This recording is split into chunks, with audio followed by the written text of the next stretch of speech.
ایک عورت تھی کسی امیر کے گھر میں کام کرتی تھی. جب وہ کام کرتی ہوئی خوبصورت تھی، جوان لڑکی تھی، غربت تھی، جس لیے وہ کسی کے گھر میں کام کرتی تاکہ چند ٹکے آ جائیں، ہمارا پیٹ پل جائے.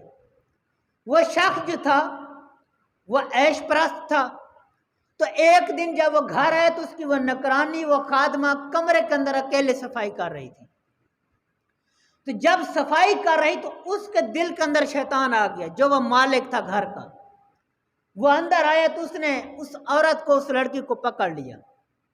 جب پکڑا نا، اسے کہا کہ تم میری خواہش کو پورا کرو.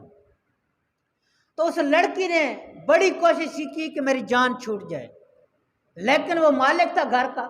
اس نے کہا کہ کوئی تیری بات سننے والا نہیں، سب میری سننے والے ہیں، میرے نوکر چاکر ہیں اس گھر کے اندر. جا سارے دروازے بند کر کے آ. لڑکی جاتی ہے، سارے دروازے بھی بند کر رہی، کانپ بھی رہی ہے. کانپتے کانپتے جب اس لڑکے کے، اس جوان کے پاس آئی نا، تو آ کر جواب دیا. اس نے پوچھا کہ سارے دروازے بند کر دو. اس نے کہا سارے دروازے بند ہو گئے، لیکن ایک دروازہ ایسا ہے جو مجھ سے بند نہیں ہوتا. اگر تمہارے پاس طاقت ہے تو جاؤ اسے بند کرو. انہیں پوچھا کون سا دروازہ ہے جو تم سے بند نہیں ہوتا؟ تو وہ لڑکی کہتی ہے سارے دروازے بند کر دیے ہیں. وہ دروازے جو دنیا داروں کے لیے تھے، جو دنیا والوں کے لیے تھے، جن سے دنیا والے دیکھ سکتے تھے، میں نے سارے بند کر دیے.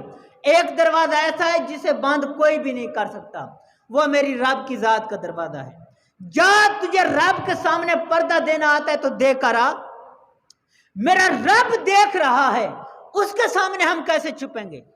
زمانے والوں کے سامنے تو ہم چھپ گئے، لیکن رب سے تو نہیں چھپ سکتے. تو مجھے رب کا خوف کھائے جا رہا ہے.